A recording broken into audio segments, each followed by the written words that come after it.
The PFF College 50 continues our countdown here, counting down the top 50 players for the 2019 season at the college level.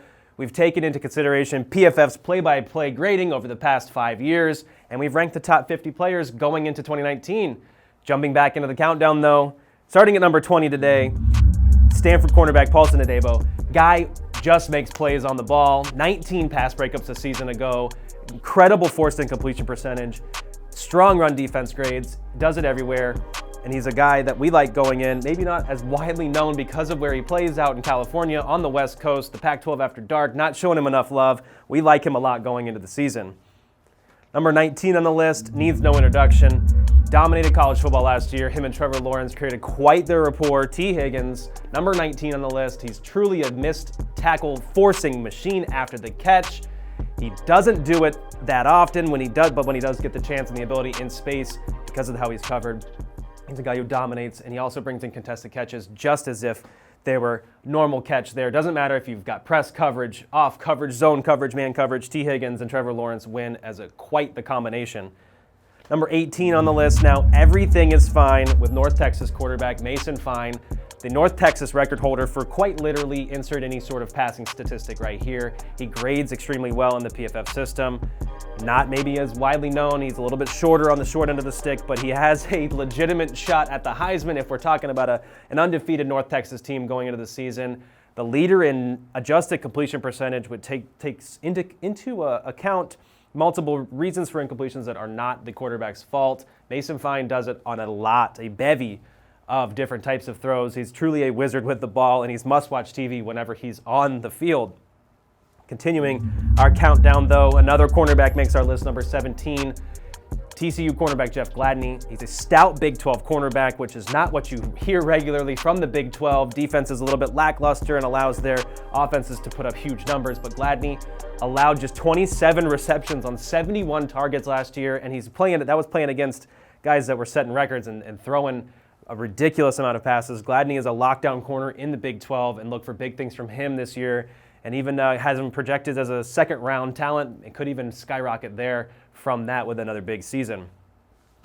Number 16, needs no introduction, leads the nation in pressures over the past 2 years. Michigan edge defender Kenny Willams, 112 pressures since 2017. That's more than any other edge defender in the country. He also has the second highest run defense grade among edge defenders. Truly does everything you want him to do along the edge for the Spartans. Big things coming this season. 15th on the list, maybe a little bit of a surprise here, but another one of the Big 10 receivers, Tyler Johnson. He's the highest graded receiver in the red zone. He's the highest graded receiver on third and fourth downs combined. We call those money downs. He gets the ball in any sort of coverage. He leads the nation in explosive plays. Those are receptions of 15 yards or more since the 2017 season.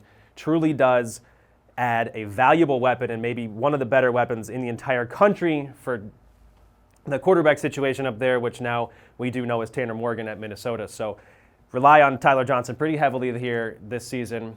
So we continue the countdown, though. Another group of 5 quarterback makes the list. De'Aaron King out of Houston. Guy can get it done with his arm, with his legs. A threat to truly make you miss, but also a threat to drop a perfectly placed go route over the top. Had some shaky receiver play at Houston over the past few years, but he's allowed, the ability for them to get open. He throws receivers open. He's a truly, again, like Mason Fine, he is must-watch TV for the group of 5 level. And if you haven't heard about him by now, you've been living under a rock because he is everything that he's cracked up to be. So continue it now. Number 13 on the list, a guy, again, maybe a little bit lesser known, but that's where the PFF grading comes into play. You do take into consideration the level of competition that maybe Utah State has had to face, but David Woodward, linebacker out there for the Aggies. He's the highest graded returning linebacker in the entire country. He does come fully equipped with a 3-down set of skills, run defense, coverage, and can blitz when necessary and get after the passer.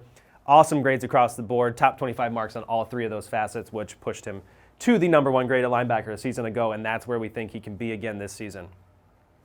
Number 12 on the list, we'll stay out west. Justin Herbert, Oregon quarterback. Obviously, you've heard of him. Could have been maybe a top quarterback pick in the draft last year had he decided to enter the NFL draft. He comes back, stays in Eugene another year. He's going to get to throw the ball to his little brother this season, which is pretty exciting and an awesome storyline to watch. But outside of that, He did have a little bit of bad drop luck last year where receivers dropped more of his deep balls than any other quarterback in the country. He did have, a lower grade than maybe his 2017 season did, but by far one of the better 2-year samples that we've seen in recent memory for one of these guys that is a pro caliber quarterback. Herbert is the guy going forward in Eugene, and look for him to get back on track of that 2017 levels here as we move on. Last guy on the list here, a center for Wisconsin, another offensive lineman from Wisconsin center, by far the highest graded center in all of college football. He needs literally no introduction. As you can see here, does everything that you would want out of a center, and he does it well. Tyler Biadasz, no one else compares in college football. There are a couple of guys that are on the top echelon here, but literally they are 9, 8, 9, 10 grade points below him. He is the pinnacle of centers in college football this season and warranted well for that 11 spot overall. So there it is, 11 through 20. We'll be back with 1 through 10, counting down PFF College's 50 best players for the 2019 season. Thanks for watching the PFF YouTube channel. And if you want to subscribe, all you have to do is push the button. Don't forget everything you get. A little fantasy, push the button. A little green line for the gambling aspects of the game, push the button. College football, push the button. The YouTube channel from PFF.